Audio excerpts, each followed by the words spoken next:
갑자기 많이 추워진 것 같아요. 자, 오늘은 18번째인가요? 18번째? 맞나요? 성경과 이스라엘 18번째.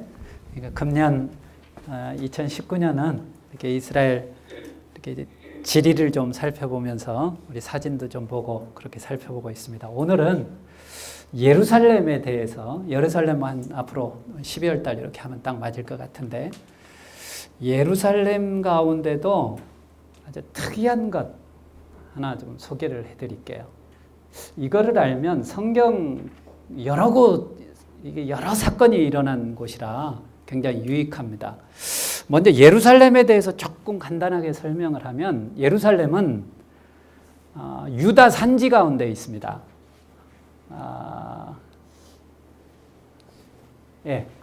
예루살렘은 유다 산지인데요. 이게 유다 산지. 유다 산지 가운데 여기 예루살렘이 있습니다. 해발 한 800m 정도. 굉장히 높은 곳입니다. 여기에 도시가 형성이 됐는데요. 뜻은 예루 하면은 사실 이르라고, 히브리어로 이르가 도시라는 뜻입니다. 그래서 샬렘은 샬롬입니다. 샬롬. 그래서 평화의 도시라는 뜻이죠. 이 예루살렘이 처음 등장한 곳은 창세기 14장에 아브라함이 조카 롯을 구출해 가지고 올 때 샬렘 왕 멜기세덱이 나와서 아브라함을 축복을 합니다. 이때 살렘 왕이 나오는데 바로 이게 예루살렘 아닌가, 이렇게 이제 추정을 하죠. 그리고 여호수아가 가나안 땅을 점령했을 때, 가나안 땅을 쭉 점령을 해서 분배를 하잖아요. 분배를 하는데 여기 구약시대 때는 예루살렘을 여부스라고도 불렀습니다. 그래, 여부스. 그러니까 이 예루살렘은 베냐민 지파와 유다 지파의 경계선이라고 볼 수 있는데, 뭐 딱 자르면 베냐민 지파인데, 이것을 다윗 시대까지 점령을 못했어요. 왜 점령을 못했을까요? 그만큼 난공불락의 요새 같은 것이. 그러니까 이 예루살렘이 얼마나 수비하기에 좋은 곳인가를 알 수 있습니다. 그런데 이것을 이제 다윗이 점령을 하는데 재미있어요. 이게 이제 사무엘상에도 나오고 뭐 열왕기 상에도 나오고 여러 곳에 이제 나옵니다만, 사무엘하 5장 8절에 보면 다윗이 이전 성경에는 수구를 통해서 올라갔다 이렇게 나와요. 수구. 물을 깃는 곳. 이렇게도 나오고. 요거 사진 이따가 하나 보여드릴게요. 다윗이 점령하고 나서 예루살렘을 이제 이스라엘 전체의 수도로 정합니다. 그리고 다윗이 헤브론에서 옮기게 되죠. 그랬다가 이 예루살렘 성을 이제 히스기야 시대 때, 히스기야 왕 시대 때 오늘 본문 이 배경이 되는 거예요. 오늘 본문 한번 봅시다. 30절, 31절 다시 한번 또 읽어봅시다. 시작. 이 히스기야가 또 기온의 윗샘물을 막아 그 아래로부터 다윗성 서쪽으로 곧게 끌어들였으니 히스기야가 그의 모든 일에 형통하였더라. 그러나 바벨론 방복들이 히스기야에게 사신을 보내어 그 땅에서 나타난 이적을 물을 때 하나님이 히스기야를 떠나시고 그의 심중에 있는 것을 다 알고자 하사 시험하셨더라. 여기 보니까 기혼이라고 하는 셈이 나옵니다. 기혼. 여러분, 도시가 형성되기 위해서는 반드시 필수적인 게 있습니다. 뭐가 필요하죠? 물이 필요하죠. 사실 우리 서울만큼 이렇게 한강처럼 큰 강을 끼고 있는 도시가 흔치 않죠. 근데 여기는 뭐 강이 있을 리는 없고요. 예루살렘에는 샘물이 유일하게 딱 한 곳이 있습니다. 근데 수량이 굉장히 많아요, 사실. 이렇게 콸콸콸 쏟아집니다. 성경에 보면 그래도 물이 많이 있던데, 실로암 연못도 있고 베데스다 연못도 있고 그렇잖아요. 실로암 연못은 이제 이 기혼샘과 연관이 되는 겁니다. 그리고 베데스다 연못 같은 경우는 이것은 물이 솟아나는 게 아니라 빗물을 그냥 모아두는 곳입니다.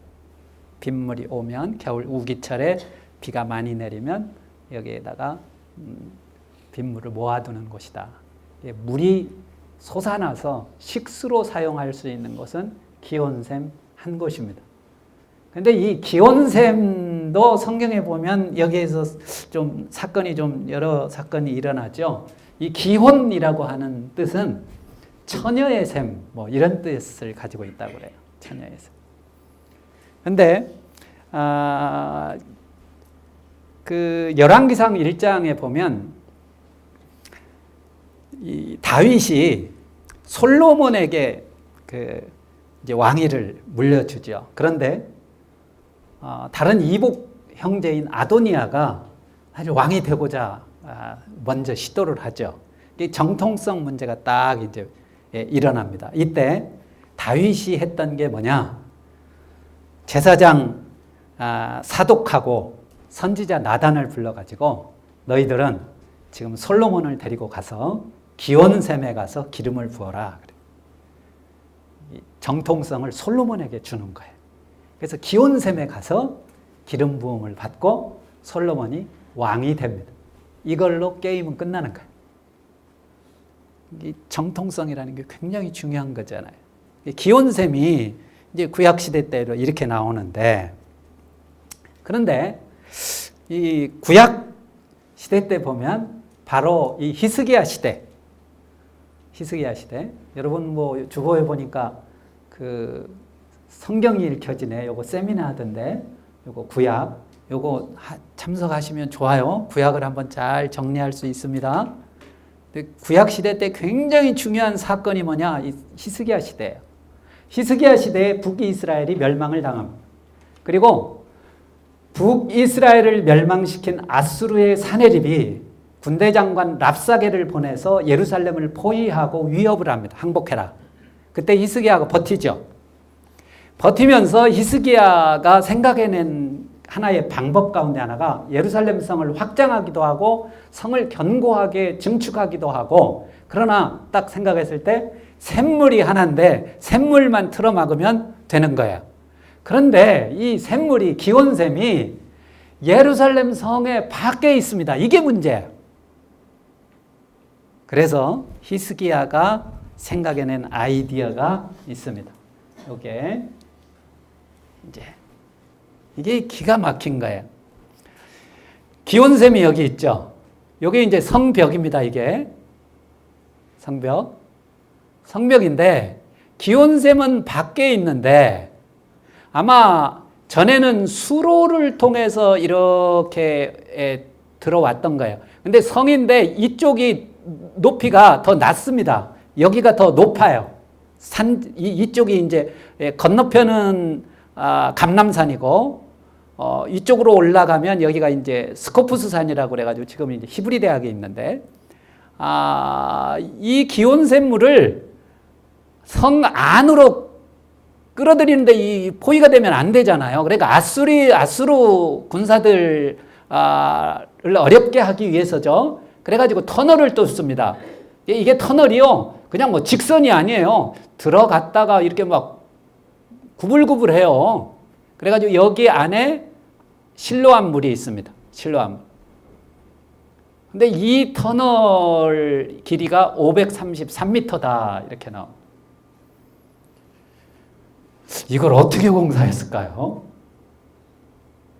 기가 막혀. 지금은 뭐 터널 뚫는 이 기술이 대단하죠. 그래가지고 뭐 1km, 2km도 양쪽에서 다 뭐 기계가 이제 뚫어가지고요. 이게 오차가 보니까 뭐 거의 5cm도 차이가 안 나더라고요. 근데 이 당시에는 이거 아무리 생각해도 기가 막혀요. 아무리 생각해도. 어떻게 이렇게 막 뚫었을까? 그래서, 근데 이게 나중에 이거를, 1880년에, 이 안에서 요쪽 실로암에서 요 딱 들어가가지고 8m쯤에서 비물을 하나 발견했어요. 비물. 딱. 히브리어로 된. 그러니까 이 비문을 딱 보니까 이거를 공사한 방법이 나오는 거예요. 이거를 양쪽에서 파들어갔다. 그래가지고 도중에 만났대요. 그래 만나가지고 서로 소리를 들으면서 만세를 불렀대요. 이게 6줄로 된 하나의 비문인데 이 설명이 있는 거예요. 이거를 1880년에 이 아랍인 한 소년이 궁금증이 많은 소년이 이 히스기야 터널 안에 들어갔다가 이거를 발견한 거예요. 이거 지금 가지고 있으면 이거 수백만 불 하겠죠? 저번에 사회사본처럼 이걸 또 엿바꿔 먹었네. 그래가지고 이게 지금은 이 비문이 이스탄불 박물관에 있습니다. 이스탄불. 그러니까 1880년 이 시대는 터키가 이 예루살렘을 통치하고 있었어요. 그게 지금 이스탄불에 있고 지금도 있기는 있는데 지금 있는 거는 복제품입니다. 근데 여기에 보면 이것을 이렇게 양쪽에서 파들어 왔다라고 기록이 되어 있는 걸 알 수 있습니다. 실로암이라는 이름의 뜻이 뭐냐? 딱 보니까 보냄을 받은 자라는 뜻이에요. 그러니까 뭐예요? 기온샘에서 보내졌다 뭐 이런 뜻인 것 같아요. 이래서 실로암이라고 붙인 것 같아요. 그런데 신약시대 때 와서 예수님 시대에 와서 아주 재밌는 사건이 하나 나타납니다. 요한복음 9장에 보면 예수님께서 예루살렘에 들어가셔서 길을 가시다가 태어나면서부터 소경을 한 사람 만납니다. 이 소경을 만나시고 예수님께서 이 소경 때문에 사람들이 질문하죠. 이 사람이 소경이 된 것은 이 사람 죄 때문입니까? 부모의 죄 때문입니까? 그러니까 예수님께서 아니다. 이 사람이 소경된 것은 하나님의 영광을 위해서다. 이렇게 말씀하시고 예수님께서 진흙을 이겨서 이 소경의 눈에 바르시고 어디에 가서 씻으라고 하셨어요? 실로암에 가서 씻어라. 그러면서 예수님께서 또 딱 하시는 말씀이 있습니다. 나는 하나님으로부터 보냄을 받은 자다. 또 이렇게 또 연결을 하십니다. 실로암이 이 안쪽에 있고, 그러니까 기온 샘이지만 이거는 그야말로 샘인데 이 실로암 연못은 기온 샘으로부터 수로를 타고 지나가는 거예요. 533. 요거 사진으로 한번 다 좀 보여드릴게요. 이게 이제 기온샘으로 들어가는 겁니다. 기온샘으로 들어가는 입구인데, 옛날에는 제가 여기 95년도 처음 들어갔었는데 그때만 해도 여기 이렇게 철문이 있으면 아랍인이 열쇠를 잠궈 놓고 있었어요. 그래가지고 아랍인한테 부탁하면 열어줬어요. 그러면은 그냥 들어가서 실로암 연못으로 나갔습니다. 그런데 지금은 이거를 다 개발을 해가지고요. 이 입장료가 엄청 비쌉니다. 지금은 자 실로암 물인데 이 물 양을 이거는 뭐냐? 수구입니다. 이게 다윗이 여기 수구를 타고 이 예루살렘을 쉽게 정복해 버려요. 이 여부수 사람들이요 뭐라고 얘기를 했냐면 야 이거 우리가 한마디로 이 절름발이나 소경이 지켜도 니네 이길 수 있어 이렇게 큰 소리 쳤던 것이에요. 근데 다윗이 아마 이걸 알고 있었던 것 같아요. 수구를 타고 올라가서 이 예루살렘 성을 쉽게 점령을 하는데 이게 계속 내리막길입니다. 사실은 수직경도로 이게 나선형으로 이렇게 내려가게 돼 있는데 이거를요 1867년에 찰스 워렌이라고 하는 고고학자가 이거를 발견을 해냈어요. 성경에 보니까 수구가 있단 말이에요. 수구, 예루살렘에. 아마 거기서 아이디어를 얻은 것 같아요. 그래가지고 아마 이 수구가 있겠다 해가지고 발굴을 했는데 진짜 이게 딱 나타난 거예요. 그래가지고 이 수구를 지금은 워렌, 이 고고학자의 이름을 붙여서 워렌 샤프트라고 부릅니다. 지금은 이 히스기야 터널을 지날 때 워렌 샤프트로 들어가서 기온샘으로 해서 이 실로암 연못으로 나가게 되는데요. 자, 요게 이제 아닙니다. 이게 히스기야 터널이에요. 이게요, 지금 다 라이트, 지금 이제 펴서 이런데 여기 들어가면 진짜 암흑이라는 게 뭔지를 알 수 있습니다. 그래가지고 여기 들어가면 재밌는 일 많이 일어납니다. 여기 들어가면. 폐쇄공포증 있는 사람은 들어가면 안 됩니다. 예. 그러니까 수량이 많을 때는 뭐 허리까지 여기까지 오기도 하고요. 근데 이제 수량이 적을 때는 이제 발목까지 물량을 하나 보여드립니다. 요게 이제 그 비문인데 요건 모조품이요. 여기 바꾸기 여기가 이제 실로암 여기 출입구인 거예요. 예, 요 정도. 요거는 지금 물이 적은 때인 것 같아. 요게 이제 실로암 연못 나가는 있고 여기 실로암 풀이죠. 여기 사람들 여기 실로암 연못입니다. 제가 한 가지 질문합니다. 예수님께서 소경에게 왜 실로암 물에 가서 실로암 연못에 가서 씻으라고 하셨을까요?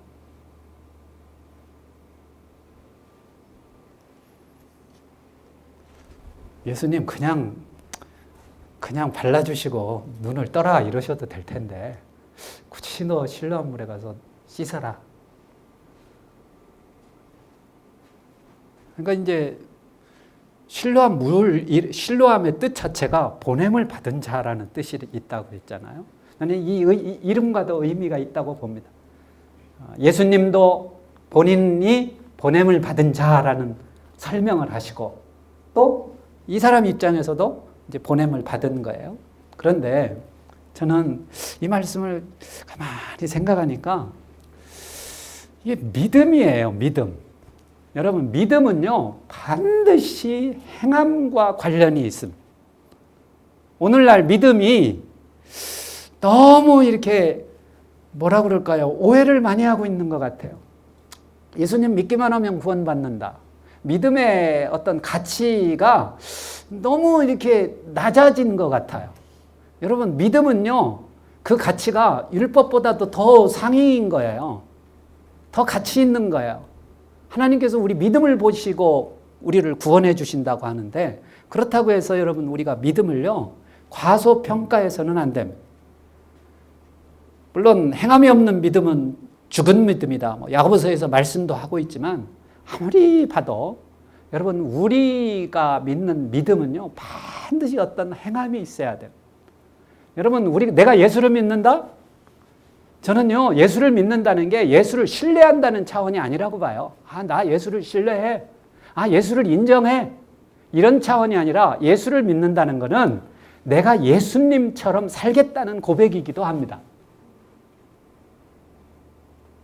말로는 예수님 믿는다고 하면서 전혀 행하지 않는, 예수님처럼 살지 않는 사람들이 있어요. 그것은 가짜 믿음이에요. 그런데 예수님께서 이 소경에게 가만히 생각하니까 그래도 이 소경이 감사할 게 있어요. 왜요? 이 소경이 그래도 감당할 수 있는 만큼 요구해 주신 것 같아요. 만약에 예수님께서 이 소경에게 너 기온샘에 가서 씻으라 그랬으면 이 소경 갔을까요? 안 갔을까요? 제가 볼 때는 가기 어려웠을 것 같아요. 그래도 실로암 물은 이 소경이 평소에도 가던 곳이에요. 그러지 않았겠어요? 유일한 예루살렘에서 식수가 있는 곳인데. 예수님께서 야, 너 기온샘에 가서 그 시스기야 터널 지나가지고 그 실로암 연못으로 나와. 야, 이 소경 이거 아마 지레 겁먹고 포기하지 않았을까요? 이 소경이 거기 히스기야 터널 지날 일이 뭐가 있었겠어요? 근데 예수님께서 이 소경에게 딱 맞게 요구를 하신 것 같아요. 너 실로암 연못에 가서 씻어라. 여러분, 예수님께서는 예수님을 믿는 사람들에게 늘 요구하신, 한마디로 테스트하신, 오늘도 하나님께서 히스기야를 테스트하세요. 오늘 마지막 본문에 나오죠. 자, 같이 한번 읽어볼까요? 떠나시고 그의 심중에 있는 것을 다 알고자 하사 시험하셨더라.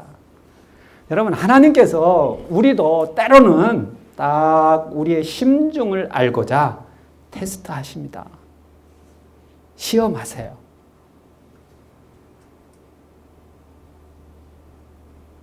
요거 딱 한번 통과하잖아요. 그러면 하나님께서 그 다음에 더 큰 믿음의 수준으로 우리를 또 데리고 가십니다.